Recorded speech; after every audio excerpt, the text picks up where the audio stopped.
All right, and welcome back to the Paisan Sports Podcast. Dante DePlacido, joined as always by Zach Deal of What's the Deal Sports. So I've got to ask, what's the deal with all these blocked field goals? There was a lot today. I think three, and the one most importantly was the one. Well, no, there were three different games with blocked field goals, four total, because Jordan There was a Davis blocked blocked punt two too. himself. Was that? There was a blocked punt too.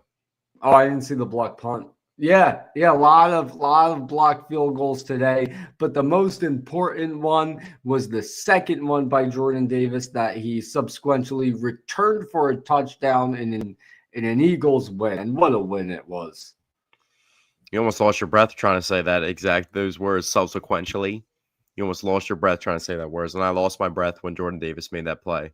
And it was Yeah, just I was spectacular. And I know I texted you, we didn't talk as in depthly because I think we were both just riled up about the game. We just want to wait for the podcast. But for me, when we did text after the game, I was saying that was by far Jordan Davis's best game of his career. And I thought that was the best. That was one of the best games of Jalen Hurts' career as well. And I think that was the best 30 minutes put together, chained together that we've ever seen from Jalen Hurts, who had 3 touchdown passes and a 19-point comeback in the second half alone. So once that offense actually got opened up a little bit and Kevin Patullo just got a little bit more warm and realized that he can't just hand the ball to Saquon every play when it's not working, especially when our Hall of Fame right tackle gets hurt and we have Matt Pryor in there. But luckily, Dante, you know what? When we mention the little things and we do the research for our podcast and we add in the minute details, what was something that we breezed over for 20 seconds on a podcast at the end of the summer? I know you're never – every time I ask a question like this, you never get it. But let's see if we're on the same page here. A topic we talked about an Eagles topic we breezed over for 20 seconds that we just briefly mentioned that came to light today. I'm guessing Fred Johnson returning. Wow, you actually nailed it. You actually did get it. I mean, it turned out to be huge. Exactly. Once they made the switch, like Matt Pryor was getting eaten for lunch out there. He looked absolutely horrible. When you look at how the Eagles played in the first half, the Rams were getting great starting field position just about every drive. Meanwhile, the Eagles were getting the opposite. That was also the other thing. It wasn't just the block kicks today.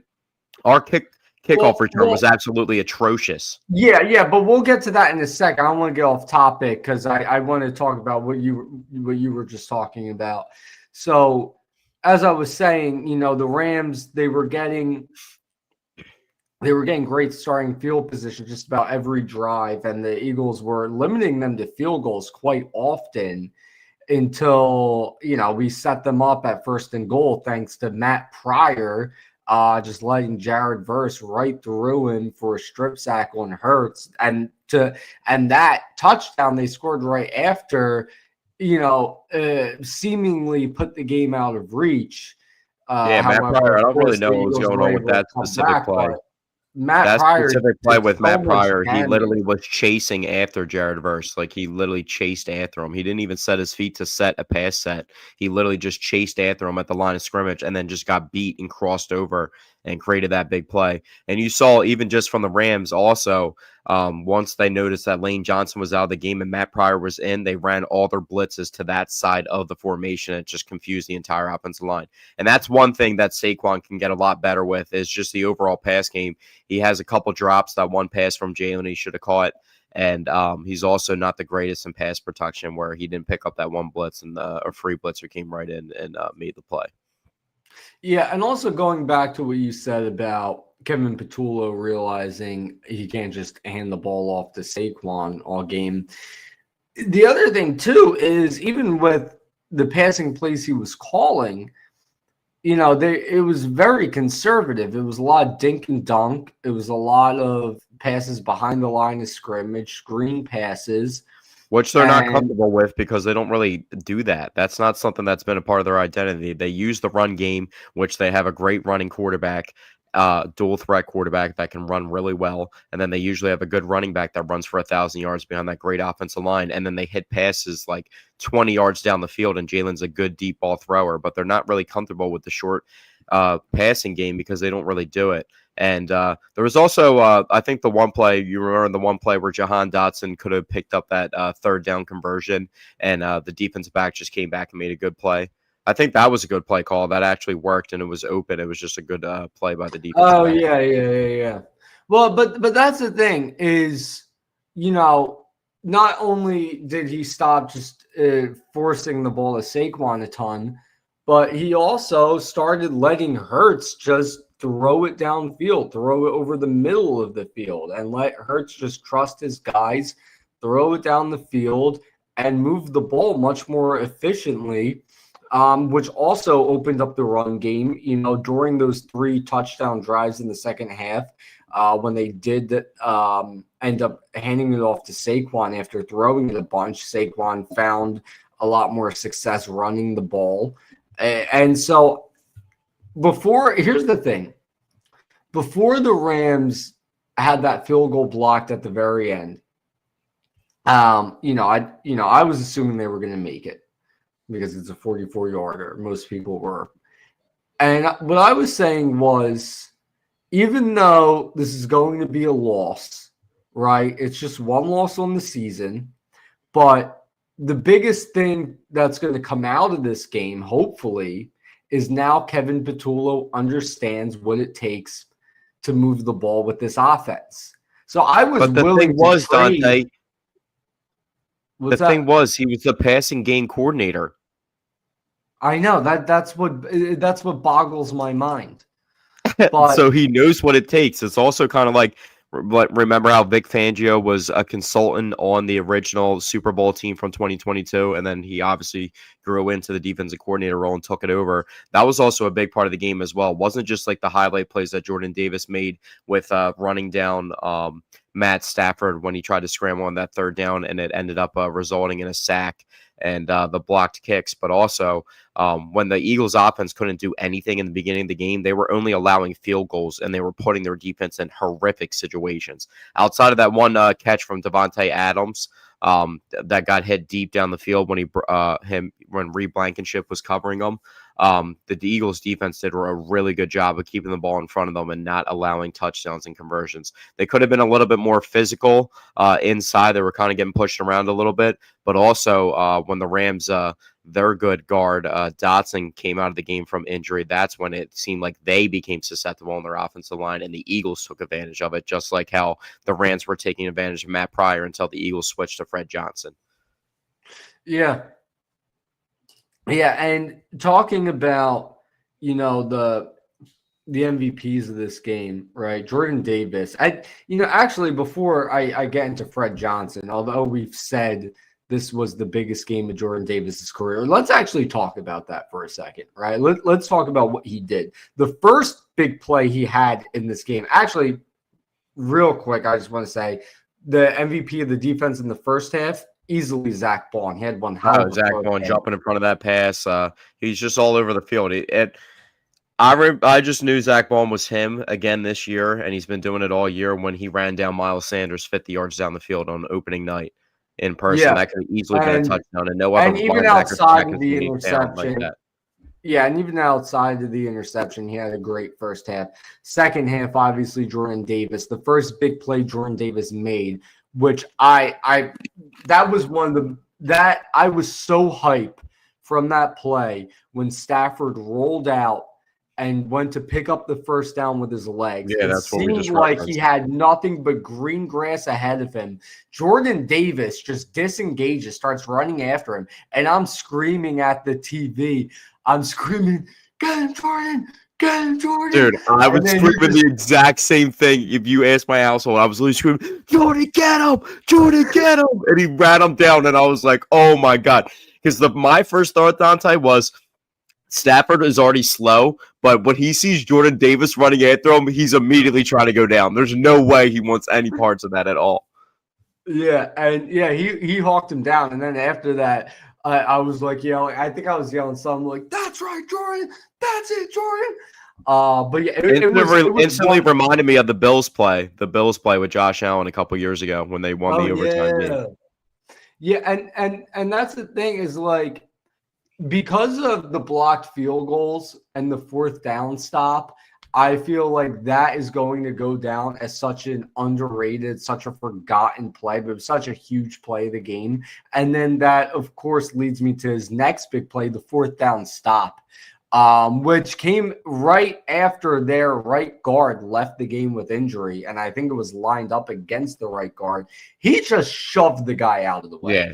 It looked effortless. Yeah. And he made a huge. And you're not running through him. Like, even if he doesn't tackle you, you're not getting anywhere further because he's going to slow you down significantly just being him.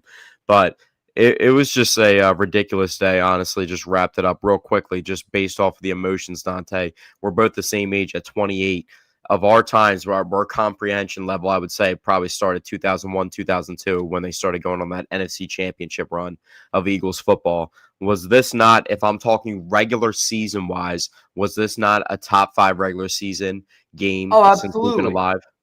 Absolutely. If I can think of if I can think of just like roughly off the top of my head, my top 5 regular season games, I would have to say, obviously, Miracle at the Meadowlands. I would go with the Snow Bowl. I would go with this game. And I'm going to throw in, I wouldn't, most people would not put this in their top 5, but for me, this is a personal favorite. I'm going to go 2015 against the Patriots. The Malcolm Jenkins touchdown returns. I'm going to go with that game. That was another funky special teams, like took defensive touchdowns and special teams to take down Tom Brady. That was a crazy game. Yeah, for sure. Yeah.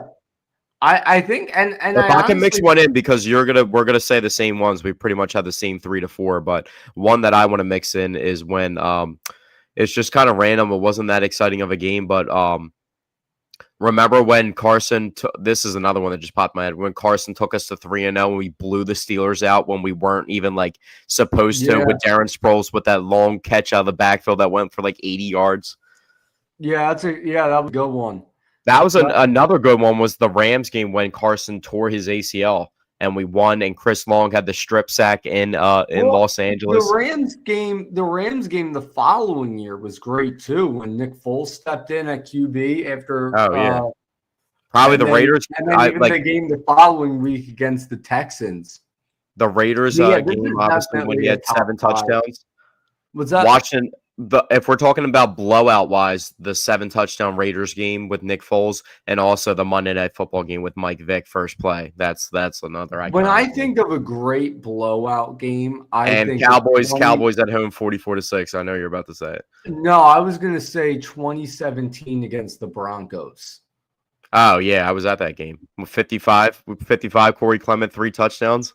Yeah, they ran out of fireworks. But the one I was going to say originally, not that exciting, but it was just a classic, was when we beat the Ravens at home with T.O. in 2004, and he did the Ray Lewis dance, and we won like 15-9, and he did the Ray Lewis dance in the end zone. I thought that was like the coolest thing ever. That was like one of my favorite moments ever. One final one of my favorite Eagles regular season games. Actually, also 2015, funny enough, the Jordan Matthews walk-off touchdown game. One last one I'll pull up is the Deshaun Jackson 87-yard touchdown with the hurt ankle where he falls into the back of the end zone. I think that was Monday Night Football. That's a classic. But yeah, that's how, honestly, one of the first thoughts that popped to my brain was, is that a top 5? And I confirmed it pretty quickly too. Oh yeah, absolutely. And this will be in a lot of people's top 5. Yeah, another one real quickly. I think a sleeper was the Jags game last year with the Devontae toe tap and the Saquon backwards hurdle. Yeah, I think that was a sleeper. Yeah. But the last one I'll say is the Kevin Curtis 200-yard receiving game when they wore the blue and yellow jerseys in 2006 or 2007. That's a top 5. I think that was versus the Lions, right? That was the Lions, right? I think so, yeah. That's easily a top 5 blowout game. But going back to the MVPs of the game, so obviously Jordan Davis, right? Obviously Jalen Hurts, who had 4 total touchdowns, 3 passing touchdowns in the second half, just did everything he needed to do to get the Eagles the win. But the third MVP is Fred Johnson, because here's the thing, right? You lose Lane Johnson, who's up here. You go to Matt Pryor, he's down here, right? All Fred Johnson had to do was just be here to help the Eagles win the game. Just be better than Matt Pryor. He was up here.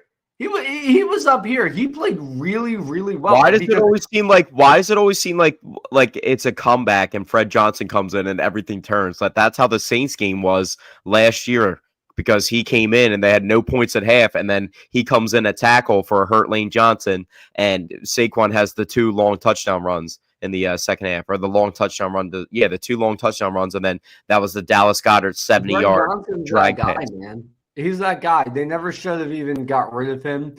One other guy they probably shouldn't have gotten rid of. We'll maybe get to that in a bit. I don't want to get off topic, but another guy. Yeah, I know who you're about to bring up. But also, we got to give some love to Devontae Smith and A.J. Brown because finally. How about that leaping?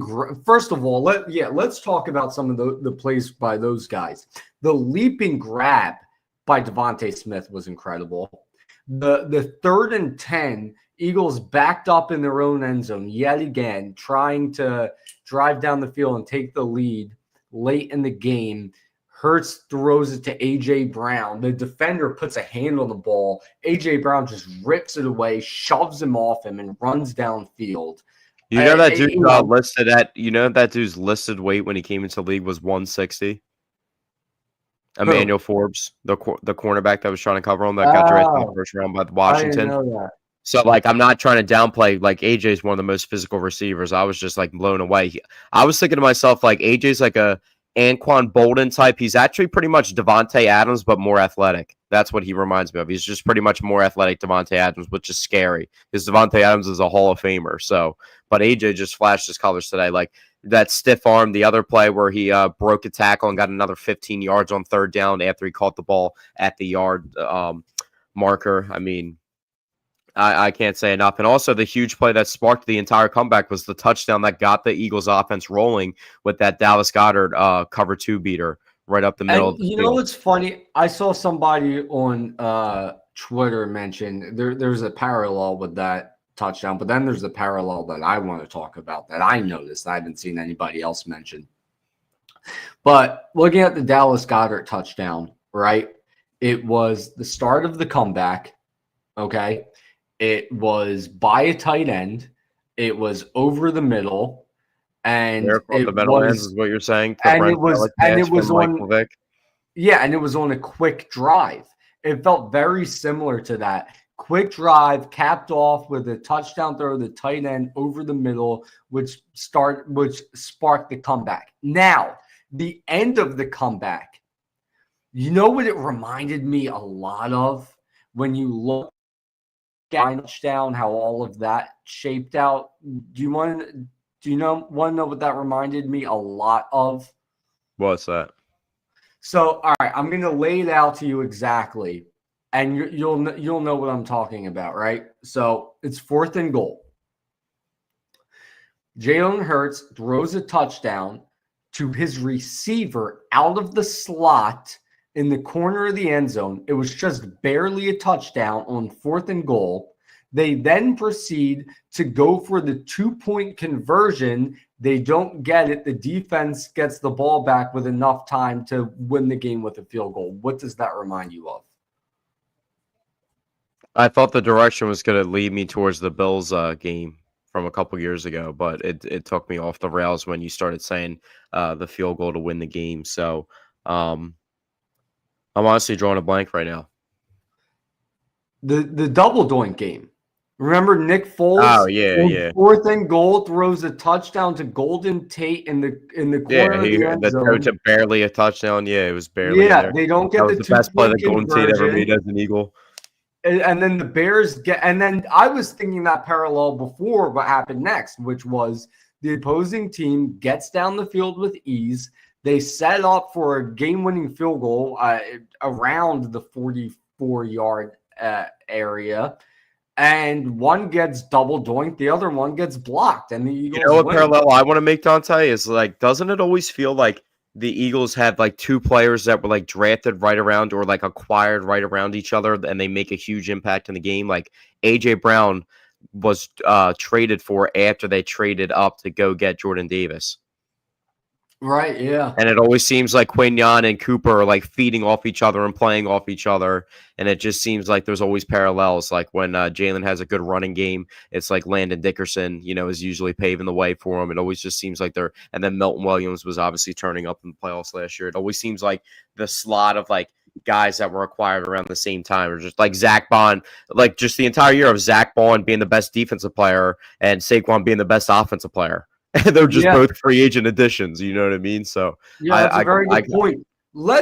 And you know what? It's funny you mentioned that. It's very funny you mentioned that because there were two guys in today's game that were acquired around the same time in very similar fashions that had the same performance as each other, except it was a bad performance.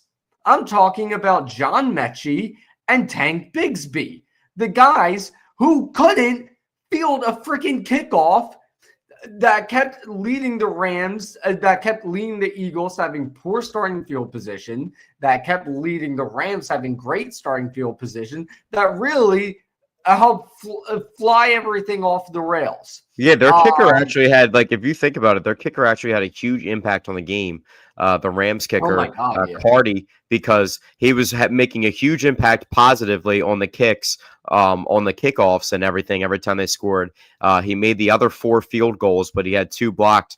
But usually, when the kick is blocked, it's not always the kicker's issue. Maybe it's like a low snap or the holder messes up and doesn't field it correctly. He was kicking the ball low. And if you ask Jordan Davis what he was trying to pay attention to on the 2 blocks and how they were possible that it happened like that, he said that he knew that Cardi was kicking the ball low and he knew that he had to just get his hands up, being how big he was. Yeah. Yeah. And that was the fastest recorded speed for a 300-pound ball carrier in the history of the sport, 18 miles per hour. You know how fast he was running when they showed that? I listened to all the broadcasts. I listened to all the broadcast calls. So obviously I watched the Fox one live. I listened to Merrill Reese's radio 94.1, where I actually used to, when I had a stereo in my previous setup in my basement, I used to mute the TV of the national broadcasters, and I would listen to Merrill Reese while watching the game on the TV, but I just don't do that anymore. But I listened to the Merrill Reese call, and I also listened to the Rams broadcast call, and you should have listened to that. That was amazing. I heard that one. Yeah, it's brilliant. Nick Picone always posts those on Twitter.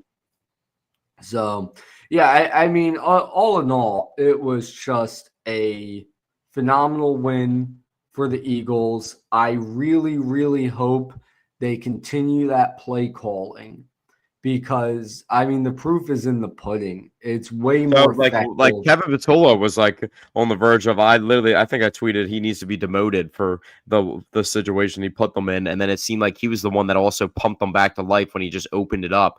And he's the guy that's been around the longest, just like Nick Sirianni, so he knows the offense and the personnel just as well. Yeah, so, and that's the thing. I don't know why it took him so long. We know how good Saquon is, and we know he's great, but we've also know that he wasn't around when we made a Super Bowl without Saquon on the team. So I hate when people, even like the outside fans, try and say like, "Oh, we're so reliant on Saquon." Like, dude, we made it to the Super Bowl with Dallas Goedert, Devontae Smith, AJ Brown, and Jalen Hurts already. And just plug and replace. Saquon is the best running back currently in the league. And if you add him to the mix, this team wins a Super Bowl. You know what I mean? That's the difference. But it's not like they didn't get there and had success before without him. And not only that, this team is currently 3-0 against the Chiefs, the Cowboys, and the Rams.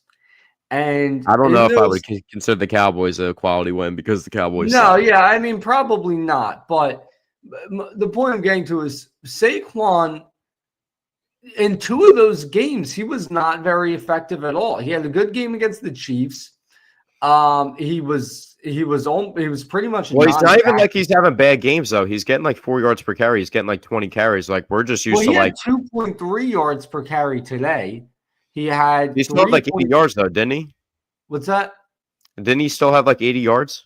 No, he had 42. Oh, he had 42. Oh, okay. I was like last week. I think last week when he got stuff, I think it was like 22 for 88, which is like decent. But I mean, he's still, like I said, he can get a little bit better in the past game. 50 before that rush for a loss.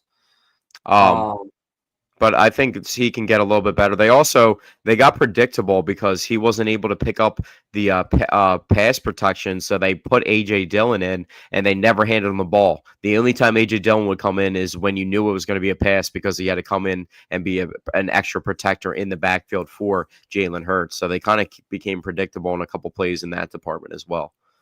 Well, that is still the one problem with Kevin Patullo's play calling is his formations. Anytime he comes out in single back formation, it's always a run. If he comes out in shotgun, it's. I thought Doug was the worst with that. I love Doug to death, but I felt like we ran the same four base formations all the time, and it was the same four route concepts, and they just dried out with Carson so easily. Speaking of that, actually, I think that's a good transition to talk a bit about some general NFL topics and a good transition to talk about the other guy. Carson Wentz, he had a great debut with the Vikings. I mean, most of the game was dominated by the defense, but he made all the right throws out there. He finished the game with 2 touchdowns. I thought I didn't get the chance to watch the game, obviously, because I was watching the Eagles game, but I went back and watched the highlights. I thought Carson Wentz looked really good for the Vikings today. I don't even think it mattered what he did. As long as they won the game, it would be a win for him. And he actually looked good while doing it. So I thought that was really impressive. And Isaiah Rodgers, who we should have just paid $7.5 million to because Adoree Jackson also got hurt again today. Jacorian Bennett made a couple plays, but he also caught that flag as well. And you know how good the Rams receivers are. We saw how quickly Devontae Adams and Puka Nacua was pestering us the whole game. Also, we couldn't tackle Kyron Williams at all for like the beginning of the game. Horrible. And Blake Corum, your Michigan dude, was also kind of pounding the rock on us as well. They had a nice little thing going on. And they kept running, the Rams kept running that C-gap release with Puka Nacua where they would literally release him from the line of scrimmage off the tackle in the formation, and it would give him like a speed boost and cut the defender off to a spot that he can't get to, and then he would outbreak or in-break. And they kept running that on repeat until the Eagles stopped it. But yeah, with what's going on at cornerback 2 outside of Cooper DeJean in the slot and Quinyon Mitchell, who shadowed Devontae Adams the entire game, you see who the usual suspect is that they pick on. They should have just paid that $7.5 million over 2 years, $15 million total to Isaiah Rodgers because he had a hell of a game today. And he's looked good so far this season. Meanwhile, the other guys for the Eagles haven't. I was going to text you also, Dante. You know who scored their first touchdown? Former Eagle scored their first touchdown in the NFL. Can you name him? A former Eagle scored their first touchdown in the NFL this week? Yeah. Spent a lot of time with the Eagles, too. For what team? I can't tell you what team. You just got to know. What position? I can't tell you. What do you mean what position? I like pigeonholes it. Okay, I'm going to guess Kenny Gainwell. His first touchdown? Oh, I was thinking his first touchdown. No, not with the team. First touchdown ever, career touchdown. And he spent multiple years with the Eagles, too. Well, okay, who spent... I'll give you 10 seconds. I'll give you 10 seconds. It's an obscure name, but you could name it. You know. Is it an offensive player or a defensive player? Offense. Okay, it's an obscure name, but you would know the name. So he spent multiple years with the Eagles, but he wasn't able to get end zone. All right, clock's ticking down. Starts with a J. Jack Stoll? Jack Stoll. Jack Stoll? Who's for the Saints? Scored a touchdown for the Saints. You know what's funny? I was actually about to guess him before you said starts with a J.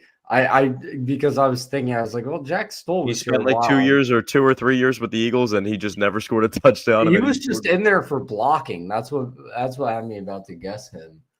That's funny. I saw Kyler Granson make a huge play on special teams. He laid like a huge hit in the. Game. By the way, it's funny you bring up Michigan because Michigan, a hell of a job this weekend as well. Bryce Underwood helped them take down Nebraska, coming off of a blowout victory the week before. Michigan's starting to look really good. They're starting to look really good. They might run. All right, we're not gonna. Yeah, I can go back and forth. We're not ever gonna.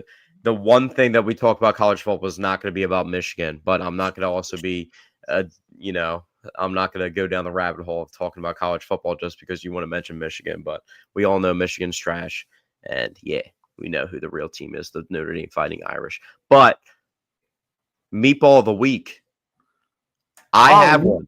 I have you one. have one. Okay, well you meatball, give one. You know how we're doing the meatball of like the week with the football season, so I had one predetermined. I could have went a couple different ways just based off on-field performances, but this one actually was solidified from off the field from something that somebody did. And what was something that we mentioned on the podcast last week, Dante, real briefly, just like how we breezed over the Fred Johnson What's up thing. with all these pop quizzes today? I'm in that type of mood, a lot dude. of pop quizzes. Did you not do your homework? This is the fourth one. All right. What did we talk about last week? Whose name did we mention for 10 seconds last week on the podcast? I'm gonna just guess Quentin Grimes. No, we're talking about football. Oh, in the realm of football. I just started to say his name. I don't know how you didn't hear me. Jadeveon Clowney, who got arrested for he just signed with the Cowboys last week, so we mentioned him. But he got arrested for parking in a restricted area after being told he couldn't, and he still parked there anyway. That's an idiotic way to get arrested. You're not feeling that? Why would you? Well, I'll tell you one thing. Did you hear about what happened to Big Dom? Yeah, he got texted on the sidelines. What was it, 7,500? 75,000. 75,000? At least if maybe you're right and maybe I read it wrong. So let me see. I'm pretty sure it's 7,500, which is still a lot, but at the end of the day, nope, 75,000. Yeah, there's no way. There's no way. There's no way he makes enough money to where he can afford that. Well, he probably makes a lot more than that, but like 70, the scale of what he makes probably he makes a lot, but that's still a lot to probably what he makes. Well, I mean, I guarantee you he's not the one paying that fine. I guarantee you somebody on the team's going to pay that fine. Oh yeah, somebody on the team's probably going to pay it, but that's what I mean. It's like the NFL, they just like have no heart. You know. Oh, that was the last thing too. Is what about all these taunting calls? I even thought the one on Puka was just weak. The one on Puka was weak. Oh, yeah. I mean, they're all weak. As Russell Wilson throws an interception. Giants are terrible. But, yeah, the Nolan Smith one, like I think, what was it, last week versus the Chiefs? The Nolan Smith one was absolutely atrocious. And they just keep calling them.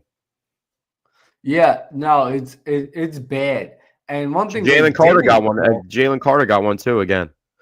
Yeah, and one thing they didn't call was offensive pass interference because they didn't call it on Devontae Adams on his touchdown, and obviously they didn't call it on A.J. Brown, although unlike Reed Blankenship, the defender on the A.J. Brown touchdown flopped after A.J. Brown. I didn't think it flopped. I thought they just both had hands on each other. I think that was a good no call. The Devontae one was close. No, I'm saying I'm sorry, what's that? No, the Devontae one was close, but I would also not call that if I was a ref, but you could have called it if you really wanted to. I think he just fairly beat Reed Blankenship, and he was like scrambling to him, and they kind of just like almost touched each other, and he just pushed off a little bit, but it wasn't as significant as thought out to be. I think he just actually beat Reed Blankenship. Yeah, I think it could have gone. I think it could have gone either way. Oh, like the AJ Brown one was like a clear no call because they literally both. It was pass interference on both sides. They were just doing it to each other, so that was just a no call. Yeah, but and he just won the battle. All I was saying was AJ Brown, when he separated himself, the Rams defender flailed his arms to try and sell it. So yeah, but who's your meatball of the week? You always have to come prepared here. My meatball of the week is the New York Mets. The New York Mets are my meatball of the week because they held a playoff spot since, what was it, April 9th or April 23rd? I think it was April 23rd. They held the division lead for quite a while too. I feel like, we kind of forget that. And they've just been so bad lately that they have now fallen out of the playoff picture.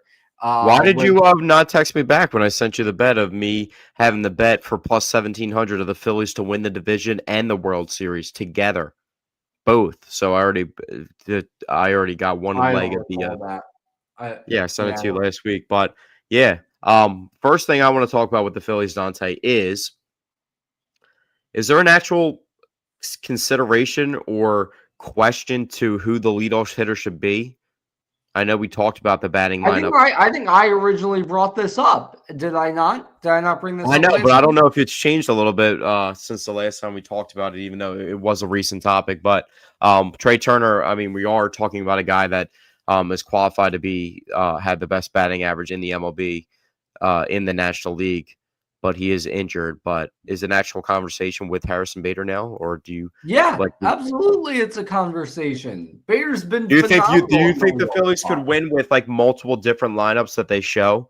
Like a lineup with Trey Turner that they could go to at the leadoff spot, and a lineup with Harrison Bader at the leadoff spot that they go to, and consistently flop them around from each other. Do you think they could get in rhythm by doing that? I think your 1 through 3 should remain a constant.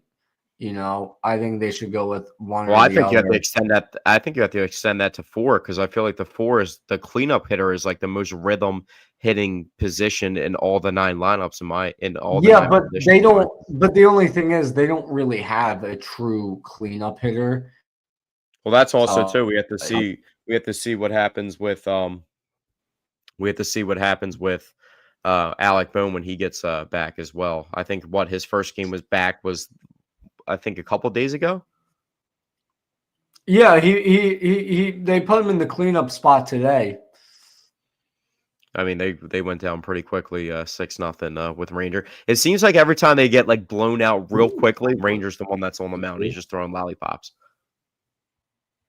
Yeah, Ranger has really been hit or miss lately. Well, I mean, you've been telling me that he's consistent. I like Ranger a lot, but I've been trying to tell you this is the true Ranger that it is. He pitches really well for stretches, and then he has stretches of time where they they aren't really able to compete in games because the hole that he puts them in that quickly.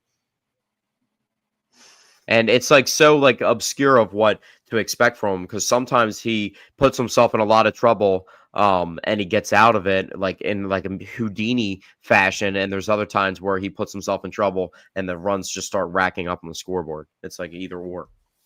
And it seems like that's what all their left-handed good pitchers besides Christopher Sanchez, between Buehler and Luzardo as well, obviously, when he was pitching really good in the beginning of the season and then just kind of had that really rough stretch of giving up 20 runs in 2 outings. So I just hope that their pitching, it seems like they're positional players and they're skill position players, where with Zach Wheeler, they would be relying on their pitching to get them through. And now seems like their batting order can be consistent and pick up the slack.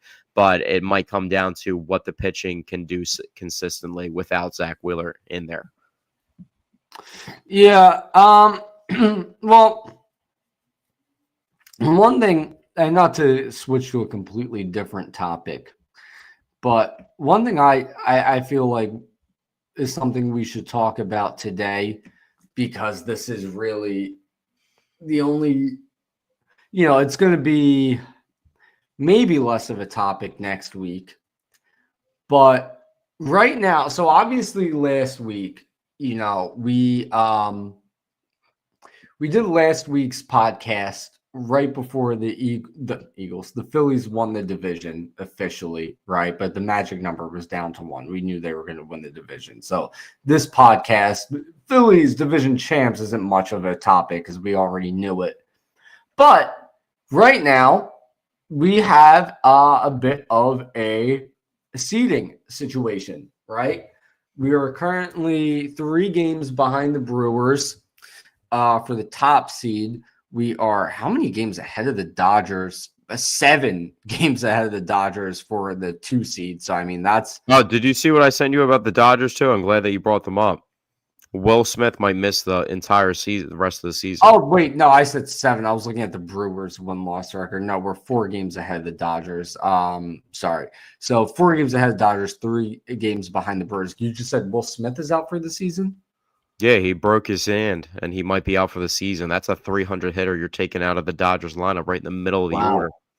Yeah, With Mookie already having a down season, Freddie really hasn't recovered from the ankle injury, and I mean, we know what Shohei's capable of, but it seems like they're complementary players. Like, what's his name, Tommy Edman, who was the National League Championship Series MVP last year. He's not really playing the same way that he was playing last year, and also Teoscar Hernandez missed chunks of time and hasn't been as effective that he usually was. So they seem like they're nuked a little bit, and probably will actually come through the Brewers that they have to face in the playoffs, like deep into the playoffs. It might actually seem like it's going to play out with the top seeds meeting each other, because it seems like all the other teams, like the Reds, if they get in, I think they'll be one and done. I mean, they can catch fire, but I'm not really believing in them. You always got to watch out for the teams that play on the first weekend that don't have the buys, because they obviously, the Phillies made it to the World Series as a wild card team in 2022. But I'm not really fearing any of those back end teams. Maybe the Padres could rise up and that could be the team, but it seems like the Brewers would be the team that they have to go through to get to the World Series as of the way things stand now.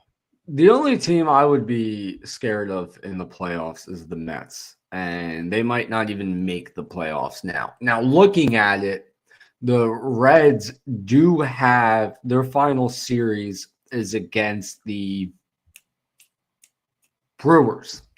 So, tough series for the Reds.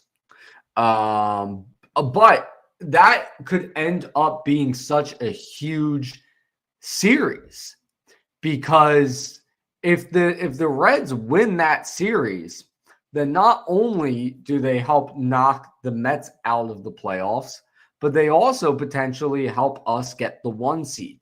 How And deeply are you thinking about the matchup with the Brewers? Are you thinking about it like me, psychopathically, to the point where Reese Hoskins knows all the tendencies of the Phillies players, and I'm worried that he's going to tell his team? No, I'm not worried about that at all.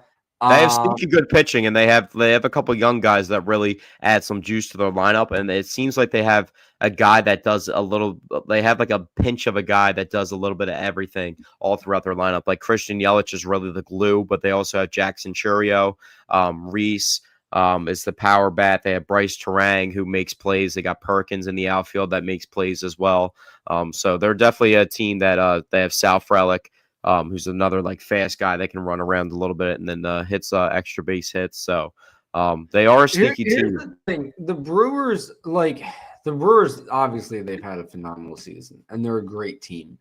But looking at the way the Phillies have played baseball the past few weeks, and looking at how they've played baseball ever since getting swept by the Mets, they look unstoppable. The offense looks as potent as ever. The starting pitching can be elite at times. The bullpen can be phenomenal at times. Duran is, a lights out closer. There isn't, other than the Mets, just because, what they did to us last year, and I feel like the Mets could end up being, what we were to the Braves in the postseason. Other than the Mets, there's just not a team that scares me.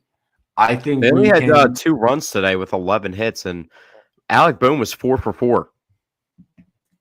Yeah. So So there just really isn't a team that scares me. I'm not worried about the Brewers. Do you think Otto Kemp will stick up here since they brought him up? Do you think he's actually going to stay up I here? feel like he has to. He's played really he has well to be a part of their bench in the playoffs. Like, I don't know how they would go into a playoff series without the bigs. Like, when we started the season, obviously we didn't expect him to come up from the majors, and we would assume that Johan Rojas would be one of the bench guys and they would replace him, but want him on the bench. But now looking at it, like, I don't understand how you could go into the playoffs without having Otto Kemp on your bench, because he's able to play multiple positions too. Yeah, no, and so no, they have viable like outfield options between. There's going to be an odd man out always between Marsh, Kepler, what's his name, I Castellanos said earlier, and Bader. I said earlier right after the deadline that I think it's going to be interesting to see how things shake up, with them just like constantly using a different set of guys in the outfield, and that could maybe become one of the identities of this team. And it's kind of looking that way. It really is because, it's funny because at the deadline, it was, a product of them not really feeling 100% about any certain guy.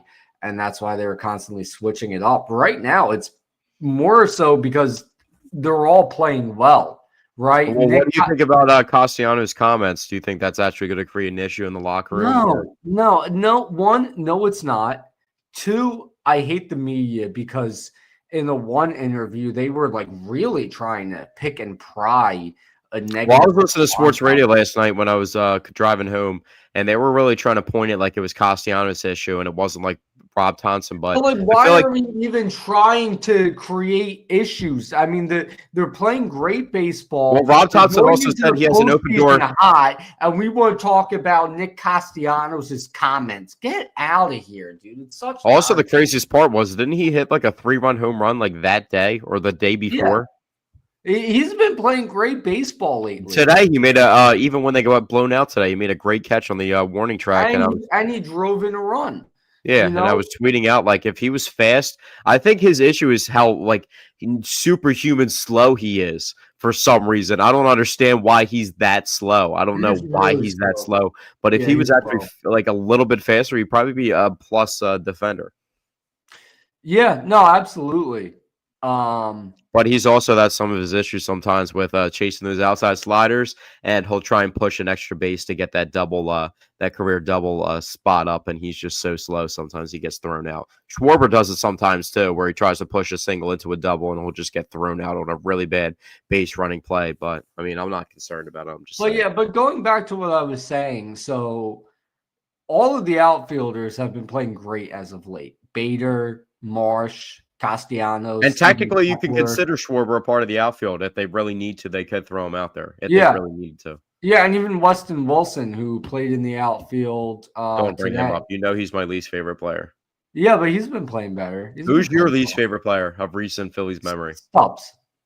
Stubbs. Yeah, that's how I feel about That's how I feel about Weston Wilson. So when he gets demoted and they're playing together. Well, actually, I mean, that's if we're talking position players. If we're talking players, Jordan Romano, easily. Oh, yeah, for sure. Do you think JT's going to play most of the playoff games if it comes down to it and they start playing a lot? Do you how do you think they'll manage that specifically? Because it was something they managed earlier in the season, but really hasn't come up, and he's actually been playing really good and getting back to his form.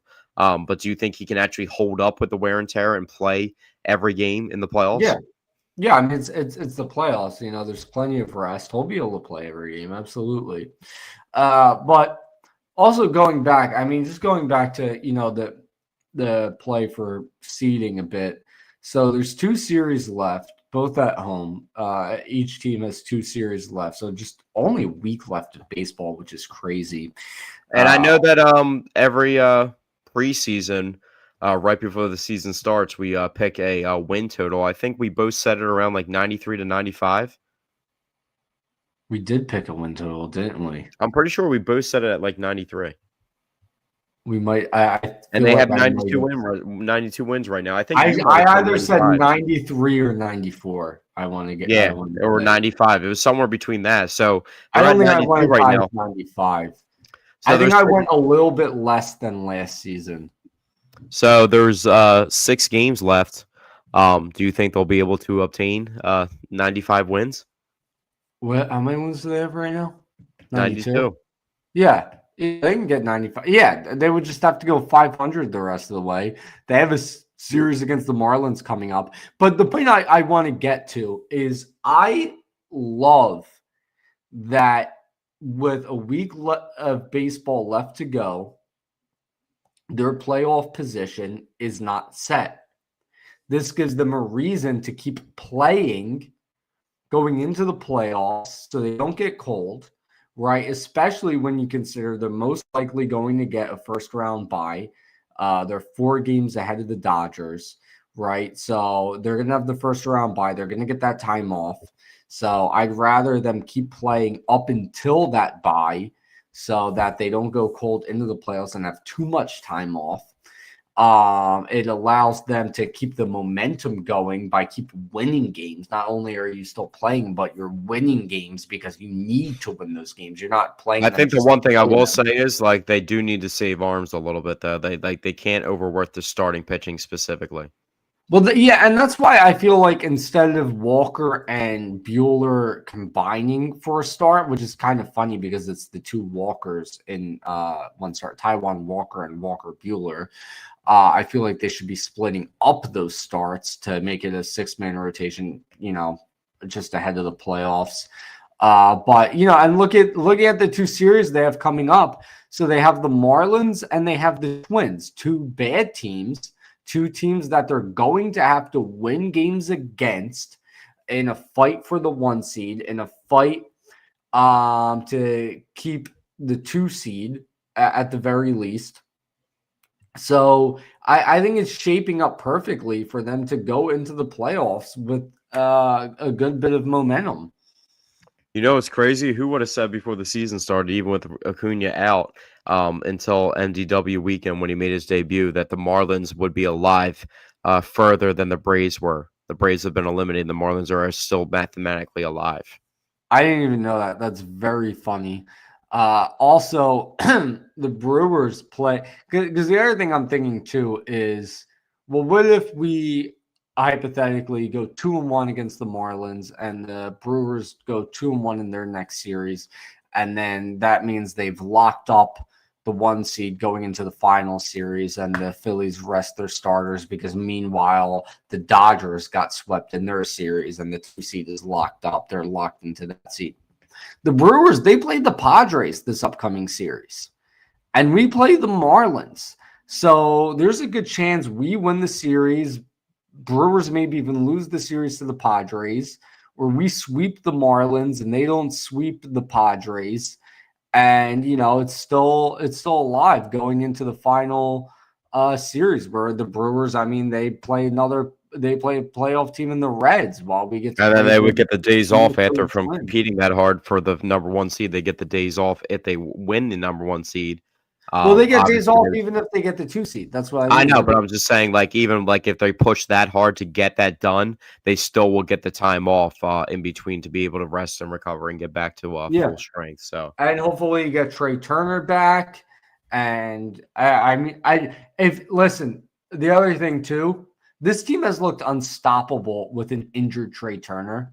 If Trey Turner comes back and Harrison Bader continues to play as well as he's been playing, and Trey Turner continues to be the 300 hitter that he's been this season, this offense is dangerous. and we haven't even seen Bryce really tap into Bryce. You know what I mean? We've seen stretches of time, but we haven't seen a throughout consistency. So we just And know if he playoff pops up at Bryce any is a time, different animal. Playoff Harper is a different animal. He's always going to be the engine that runs it. It's just the concern falls back to we know that Zach Wheeler in the pitching department is the same thing. So it's can they overcome that? And that's going to fall down to the bullpen specifically because we know they have good starting pitching and they've proven themselves. And Christopher Sanchez is really reliable, and I believe he can step in and fill in that role, not exactly to the level of Zach Wheeler, but pretty close to it. But it's going to come down to the bullpen in those like 7th to 8th to 9th innings to not blow these leads because that's where the playoffs get a little jonky. And we've seen Jordan Romano in those spots. Like we cannot have those 3-run allowed outings from Jordan Romano in like a 7th inning. Yeah. And my nightmare situation is it's a close game in a really pivotal game of a series, and they have to pivot off their starting pitcher in like the 5th or 6th inning, and they're in a really good spot, like it's 5-4, but they just have to make the change at pitcher, and Romano comes in like that spot in the 5th or 6th inning and allows like 3 runs to blow the game to like 7-5, and then we're in like a significant hole in a really significant. Well, we're not going to see Romano at all. We're not going to see him. But by the way, Cam Scatterbo just ran a touchdown to give the Giants the lead over the Chiefs, barring an extra point, which is really funny. If the Chiefs, and not to get off topic, but if the Chiefs lose to the Giants, that'll be really, really, really funny. I doubt it'll happen, but it'll be really funny. But yeah, going back to what you were saying though, we're not going to see Jordan Romano anymore. The 15-day injured list, that was just an excuse to get him up out of here. So we're not going to be seeing any more of him. Are you sure about that? Yes. Do the Cubs scare you at all? No. No, They have a pretty good lineup. They have a pretty good lineup that was responsible for the most RBIs in the league for a long period of stretch of time.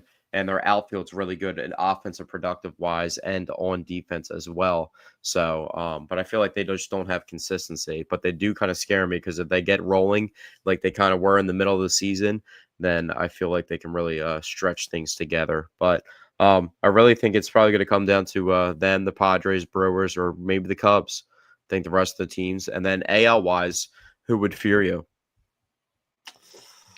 Who would fear me AL wise in a potential World I feel like Series? we always have pretty good battles with the Blue Jays. It kind of goes back and forth. So that would be an I don't- interesting.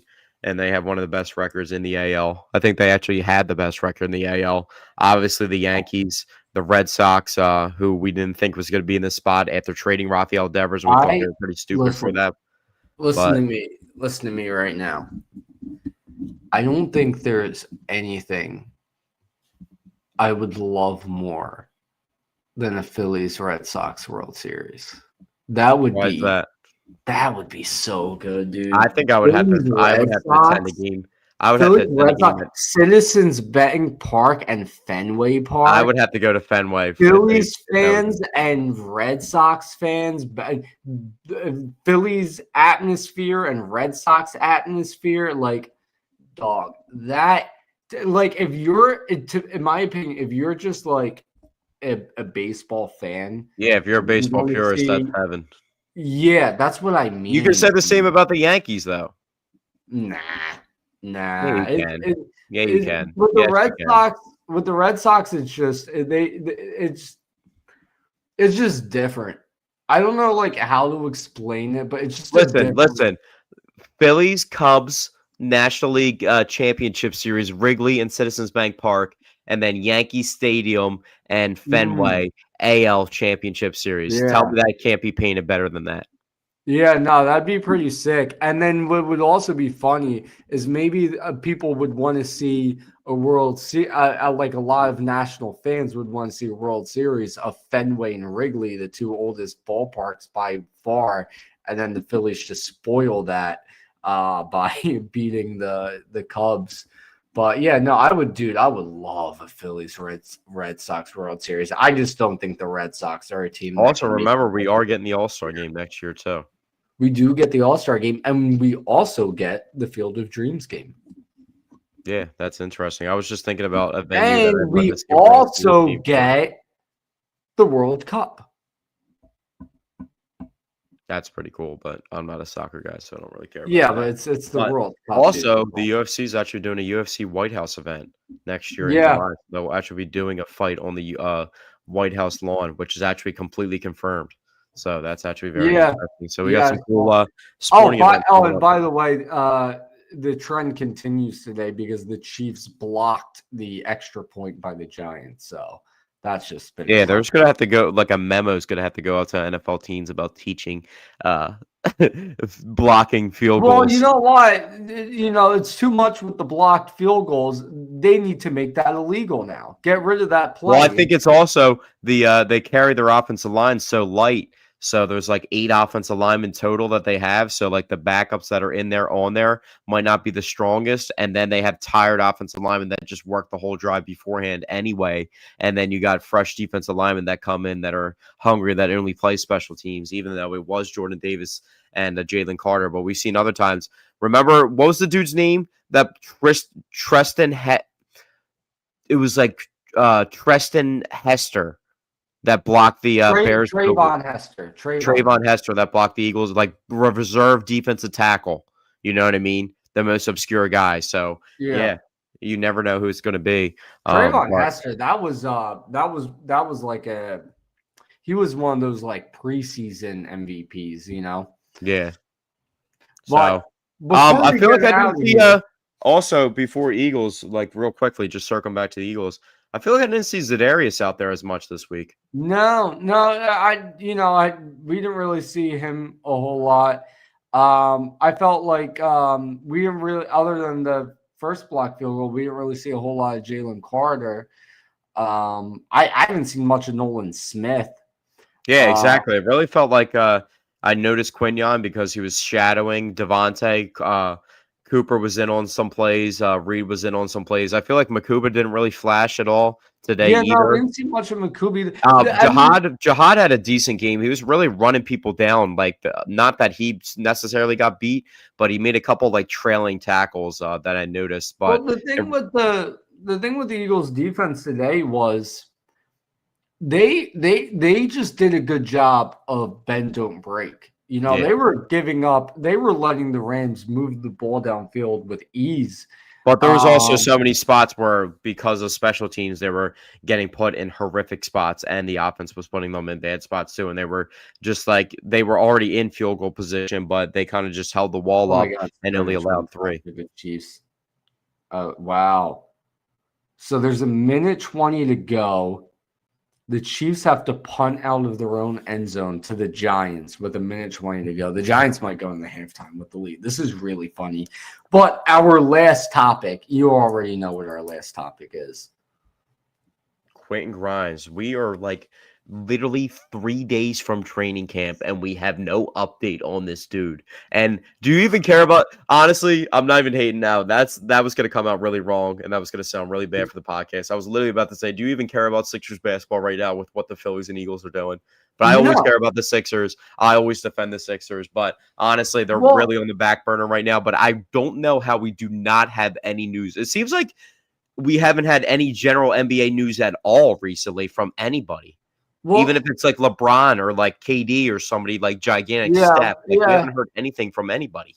No, all that's really happened has been Tyrese Halliburton showing up to WWE events. No, you know what else has been coming out? All those Kawhi Leonard Clipper stories about like the money laundering and all those things. Those are like the only NBA stories I see being talked about right now.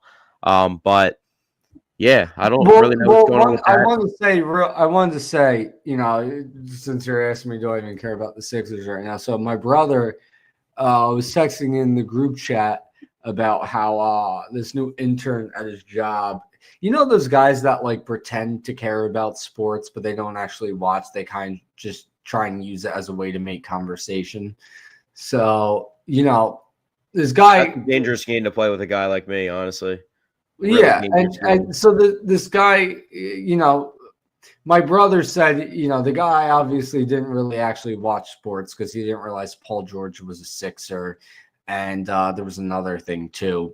But the way he started the story was the guy asked him, he asked my brother if he thought the Sixers were going to be any good this season, and I said that should have been the dead giveaway before he exposed his lack of knowledge. That should have been the dead giveaway that he doesn't actually watch sports, because nobody who actually watches Philly sports right now gives two shits about the Sixers. And it's not a knock on the Sixers. It's just when the Phillies are red hot, about to enter Red October, and the Eagles are 3-0 as the defending Super Bowl champions, there's just no room to No, really you know what the care issue about is? the mess that is the Philadelphia No, 76ers. the issue is it's not just the Phillies, because the Phillies are always like main priority. Like right now, like they'll make the pivot to being the main priority right after they start the playoffs, because the Eagles will always be the main priority. But the Eagles' stretch of games to begin the season with all these competitive, good playoff teams is what the issue is of why they're really on the back burner. Like I haven't even That is thought a about good the point. Sixers. That's a good point. Like, and Like just they're about to play the 49ers, or not the 49ers. They're about to play the Buccaneers and then the Broncos coming up. That's like all playoff teams, you know what I mean, that they yeah, play to start the year. just to put that into perspective, like, you know, you look at the Buccaneers who are 3-0, and you know, we have to go into Tampa Bay and play them. You look at the And team, also real quickly, Baker's like literally every every person's favorite player. I mean, Baker Mayfield is to me. Yeah, but you look at the teams the Buccaneers have beaten, just to put it into perspective, to compare it to the Eagles.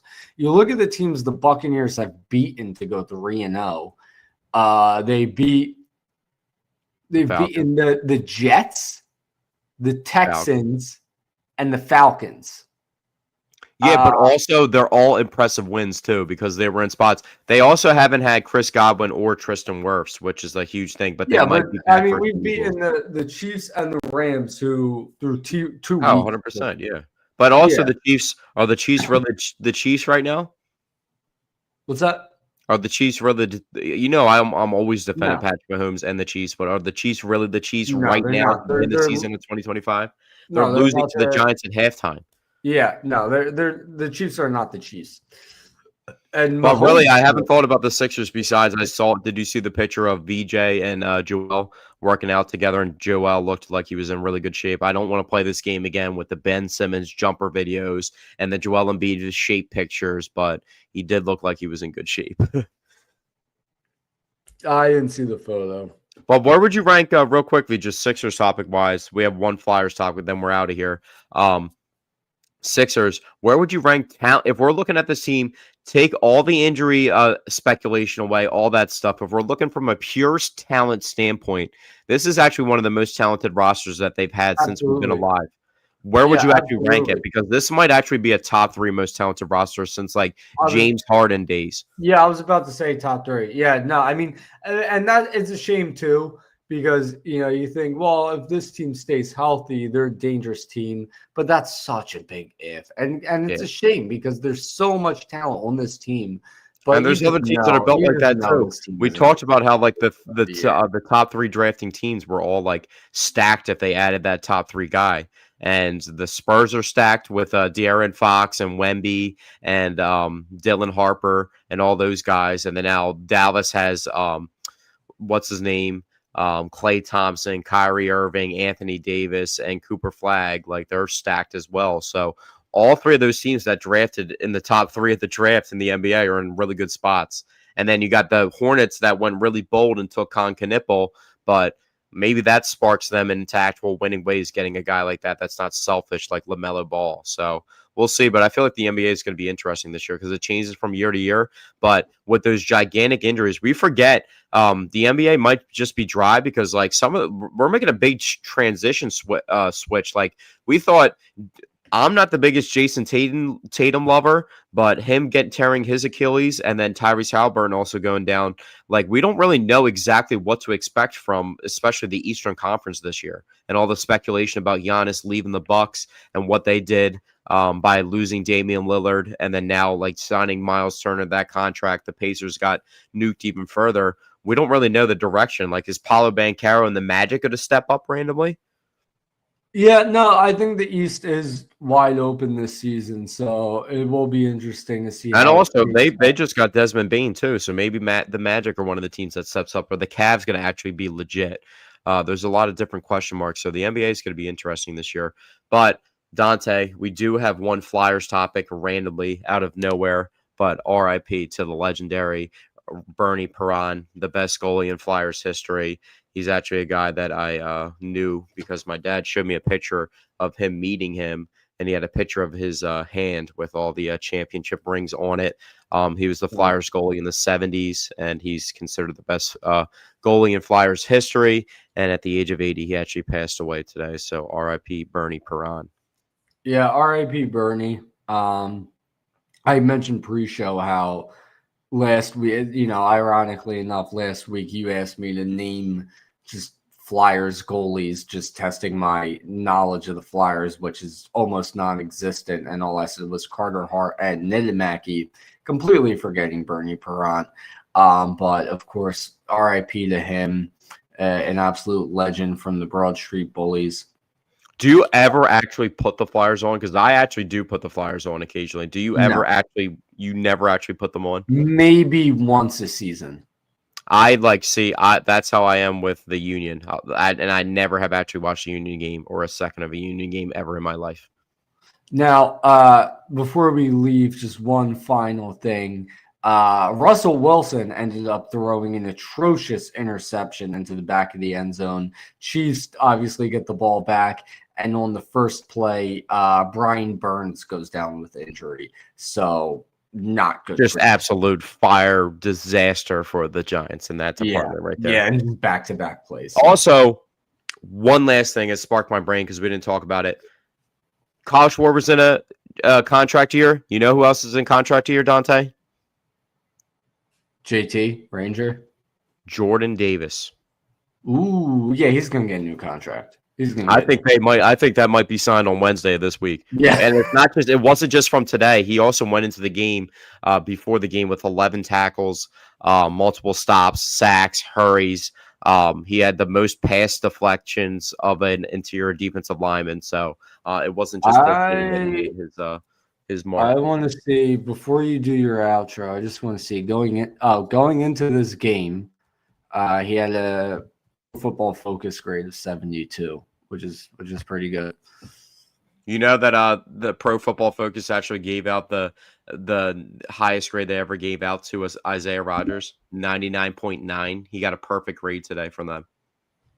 Wow, that's something. Shout out to 99.9. Yeah, I know a lot of people don't use that as a scale, but when you get a 99.9, that is absolutely ridiculous. Yeah. But yeah, that's going to do it. Oh, and Dante, real quickly, I don't know, but we accidentally went viral. It's saying that, you know how I was telling you before that our threads, like my threads page is like linked to my Twitter and it posts to like the Paisan Sports threads? Sure. I think it's saying that there's 10K people looking at one thread that I posted. So let me pull it up real quickly.